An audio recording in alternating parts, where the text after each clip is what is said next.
ಬಿಜೆಪಿಯಲ್ಲಿ ಹಿರಿಯರಿಗೆ ಬೆಲೆ ಇಲ್ವೋ ಅಥವಾ ಹಿರಿಯರು ಪಕ್ಷದಲ್ಲಿ ನಿಲ್ಲವೋ ಗೊತ್ತಿಲ್ಲ. ಆದರೆ ಪಕ್ಷದಲ್ಲಿ ಇಲ್ಲ ಅಂದ್ರೂ ಕೂಡ ಉಪರಾಷ್ಟ್ರಪತಿ ಜಗದೀಪ್ ಧನ್ಕರ್ ಉಪರಾಷ್ಟ್ರಪತಿ ಸ್ಥಾನಕ್ಕೆ ರಾಜೀನಾಮೆಯನ್ನು ಕೊಟ್ಟಿದ್ದಾರೆ.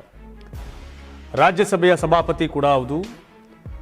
ಸೊ ದಿಢೀರ್ ರಾಜೀನಾಮೆ ರಾಷ್ಟ್ರದ ರಾಜಕಾರಣದಲ್ಲಿ ಬಹಳಷ್ಟು ಚರ್ಚೆಗೆ ಕಾರಣ ಆಗಿದೆ. ಜಗದೀಪ್ ಧನ್ಕರ್ ಬಿಜೆಪಿಯ ಸಚಿವರಾದಂಥ ಕಿರಣ್ ರಿಜಿಜು ಹಾಗೆ ಜೆ.ಪಿ. ನಡ್ಡಾ ಅವರ ಉದಾಸೀನತೆ ಉಡಾಫೆ ವರ್ತನೆಗೆ ಬೇಸತ್ತು ರಾಜೀನಾಮೆ ಕೊಟ್ಟಿದ್ದಾರೆ ಅನ್ನೋದು ಕಾಂಗ್ರೆಸ್ನವರ ಆರೋಪ. ಏನಾಯಿತು? MLA ಸೀಟ್ಗೆ ರಾಜೀನಾಮೆ ಕೊಟ್ಟಂಗೆ ರಾಷ್ಟ್ರಪತಿ ರಾಜೀನಾಮೆ ಬಿಸಾಕ್ ಕೊಡ್ತಾರೆ ಅಂತಂದ್ರೆ ಏನರ್ಥ? ಹಲವು ಆಯಾಮಗಳಲ್ಲಿ ಚರ್ಚೆ ಆಗ್ತಾ ಇದೆ. ಬಿಜೆಪಿ ಮೂಲದವರೇ ಉಪರಾಷ್ಟ್ರಪತಿ ಆದರೂ ಉಪರಾಷ್ಟ್ರಪತಿಯವರೇ ರಾಜ್ಯಸಭೆಯ ಸಭಾಪತಿ.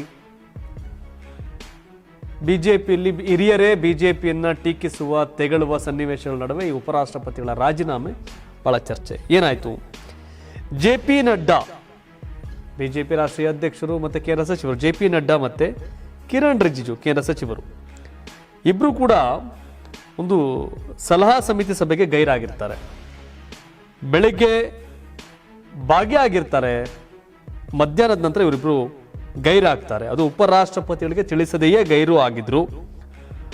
ಬಳಿಕ ಗಂಭೀರ ಬೆಳವಣಿಗೆಗಳು ಸಂಭವಿಸಿವೆ ಅನ್ನೋದು ಅನುಮಾನ. ದಿಢೀರ್ ರಾಜೀನಾಮೆಗೆ, ಉಪರಾಷ್ಟ್ರಪತಿಗಳ ದಿಢೀರ್ ರಾಜೀನಾಮೆಗೆ ಈ ಬೆಳವಣಿಗೆಯ ಕಾರಣ ಅನ್ನೋದು ಕಾಂಗ್ರೆಸ್ನ ರಾಜ್ಯಸಭಾ ಸದಸ್ಯ ಜೈರಾಮ್ ರಮೇಶ್ ಅವರ ಒಂದು ಅಭಿಪ್ರಾಯ. ಮತ್ತು ಬೇರೆ ಕಾರಣಗಳಿದೆ ಅನ್ನೋದು ಕೆಲವರ ಮಾತು. ಏನು? ಉಪರಾಷ್ಟ್ರಪತಿ ಸ್ಥಾನದ ರೇಸ್ನಲ್ಲಿ ಹಲವು ನಾಯಕರಿದ್ದಾರೆ. ಎಲೆಕ್ಷನ್ ಬಂದಾಗ ಮಾಡಿದ್ರಾಗಿರ ರಾಜೀನಾಮೆ ಕೊಟ್ಟು ಅಲ್ಲಿ ಅಡ್ಜಸ್ಟ್ ಮಾಡೋ ಕೆಲಸ ಇತ್ತಾರ ಒಂದು ಪ್ರಶ್ನೆ ಸಹಜವಾಗಿ ಕಾಡುತ್ತೆ. ಬಿಹಾರ ಸಿಎಂ ನಿತೀಶ್ ಕುಮಾರ್, ಕಾಂಗ್ರೆಸ್ನ ಸಂಸದ, ಬಿಜೆಪಿಗೆ ಹತ್ತಿರ ಆಗಿರ್ತಕ್ಕಂಥ ತಿರುವನಂತಪುರದ ಸಂಸದ ಶಶಿ ತರೂರ್, ಕೇಂದ್ರ ರಕ್ಷಣಾ ಸಚಿವ ರಾಜನಾಥ್ ಸಿಂಗ್, ರಾಜ್ಯಸಭೆ ಉಪಾಧ್ಯಕ್ಷ ಹರಿವಂಶ್ ನಾರಾಯಣ್ ಸಿಂಗ್ ಹಾಗೂ ದೇವೇಗೌಡ ಹೆಸರು ಕೂಡ ಒಂದಷ್ಟು ಚರ್ಚೆ. ರಾಜೀನಾಮೆ ಕೊಟ್ಟಾಯ್ತಲ್ಲ, ಇನ್ಯಾರು ಅಲ್ಲಿಗೆ ಬರ್ತಾರೆ ಅನ್ನೋ ಚರ್ಚೆ. ಅದು ಆ ಕಡೆಗಿರಲಿ. ಬಿಜೆಪಿಯಲ್ಲಿ ಹಿರಿಯರಿಗೆ ಬೆಲೆ ಇಲ್ಲ. ಬಿಜೆಪಿಯಲ್ಲಿ ಹಿರಿಯರು ನರೇಂದ್ರ ಮೋದಿ, ಅಮಿತ್ ಶಾ ಸ್ಟೈಲ್ನ ಪಾಲಿಟಿಕ್ಸ್ನ ವಿರೋಧ ಮಾಡ್ತಾ ಇದ್ದಾರೆ ಅನ್ನೋದು ಒಂದು ಕಡೆ ಚರ್ಚೆ. ಉಪರಾಷ್ಟ್ರಪತಿ ಜಗದೀಪ್ ಧನ್ಕರ್ ಅವರು ಹಲವು ಬಾರಿ ರಾಜ್ಯಸಭೆಯಲ್ಲಿ ಬಿಜೆಪಿಗೆ ಮುಜುಗರ ಆಗೋದನ್ನು ತಪ್ಪಿಸಿದ್ದಾರೆ, ಬಿಜೆಪಿ ಪರವಾಗಿ ಕೆಲಸ ಮಾಡಿದ್ದಾರೆ ಅನ್ನೋ ಆರೋಪಗಳೆಲ್ಲವೂ ನಡುವೆ ಅವ್ರನ್ನ ಈ ರೀತಿ ನಡ್ಸ್ಕೊಂಡಿದ್ದು ಸರಿನಾ ಅಂತ ಕಾಂಗ್ರೆಸ್ ಅವರು ಕೇಳ್ತಾರೆ. ಬಟ್ ಅವರ ರಾಜೀನಾಮೆಗೆ ಸರಿಯಾದ ಕಾರಣಗಳನ್ನ ಸ್ಪಷ್ಟವಾಗಿ ಕೊಡ್ತಾ ಇಲ್ಲ. ಬಿಜೆಪಿ ಅವರು ಏನು ಹೇಳ್ತಾ ಇಲ್ಲ, ಅವರು ಕೂಡ ಕ್ಲಾರಿಫಿಕೇಶನ್ ಕೊಡ್ತಾ ಇಲ್ಲ. ಒಟ್ಟಾರೆ ರಾಜ್ಯದಲ್ಲೂ ಕೂಡ ಬಿಜೆಪಿಗೆ ಹೇಳೋರಿಲ್ಲ, ಕೇಳೋರಿಲ್ಲ, ಅದೊಂಥರ ಅಧ್ವಾನದ ಕತೆ. ಕೇಂದ್ರದಲ್ಲೂ ಕೂಡ ಉಪರಾಷ್ಟ್ರಪತಿಗಳ ರಾಜೀನಾಮೆ ಬಿಜೆಪಿಯಲ್ಲಿ ಎಲ್ಲವೂ ಸರಿ ಇಲ್ಲ. ಹೌದು, ಅವರು ಒಂದ್ಸಲ ಆಯ್ಕೆ ಆದ್ಮೇಲೆ ಪಾರ್ಟಿಗೆ ಅವ್ರಿಗೂ ಸಂಬಂಧ ಇರಲ್ಲ. ಆದ್ರೆ ಉಪರಾಷ್ಟ್ರಪತಿ ರಾಜ್ಯಸಭೆಯ ಸಭಾಪತಿಗಳಿಗೆ ಮರ್ಯಾದೆ ಕೊಡಬೇಕು, ರೆಸ್ಪೆಕ್ಟ್ ಕೊಡಬೇಕು ಅನ್ನೋ ಕನಿಷ್ಠ ಜ್ಞಾನ ಇವ್ರಿಗಿಲ್ಲ. ಜೆ.ಪಿ. ನಡ್ಡಾ ಅವ್ರಿಗೆ, ಕಿರಣ್ ರಿಜಿಜು ಅವ್ರಿಗೆ. ಅವರೇ ಸಭೆಗೆ ಗೈರಾದ ಕಾರಣ ಮಾಹಿತಿ ತಿಳಿಸದೆ ಇಲ್ಲಿ ಕೂತ್ಕೊಂಡು ಏನ್ ಪ್ರಯೋಜನ ಅನ್ನೋ ಇದರಲ್ಲಿ ಅವರು ರಾಜೀನಾಮೆ ಕೊಟ್ಟಿದ್ದಾರೆ ಎಂದು ಕಾಂಗ್ರೆಸ್ಸಿಗರ ಆರೋಪ. ಬಿಜೆಪಿಯಲ್ಲಿ ಆ ರೀತಿಯ ಉಡಾಫೆ, ಉದಾಸೀನತೆ ವರ್ತನೆಗಳು ಇವತ್ತೇ ಫಸ್ಟ್ ಅಲ್ಲ.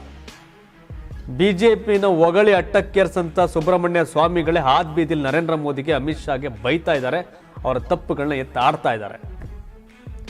ಸೊ ಹಾಗಾಗಿ ಕೇಂದ್ರ ಬಿಜೆಪಿಯಲ್ಲಿ RSSನ ಸಲಹೆ ಇಲ್ಲದೆ, ಅವರ ಮಾರ್ಗದರ್ಶನವಿಲ್ಲದೆ, ಇಷ್ಟ ಬಂದಂಗೆ ಆಡ್ಕೊಂಡು ಬೇಕಾಬಿಟ್ಟಿ ನಡ್ಕೊಂಡು ಇಷ್ಟಕ್ಕೆಲ್ಲ ಕಾರಣ ಆಗ್ತಿದ್ದಾರೆ ಅನ್ನೋದು ಒಂದು ಟೀಮ್ನ ವಾದ.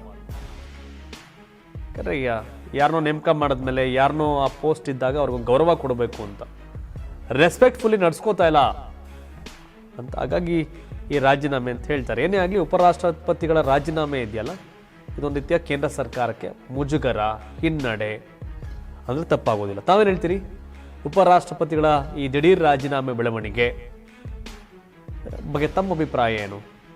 ಕಾಮೆಂಟ್ ಮಾಡಿ ತಿಳಿಸಿ. ಧನ್ಯವಾದ. ಇದು ಕರ್ನಾಟಕ ಟಿವಿ, ಕನ್ನಡಿಗರ ಧ್ವನಿ.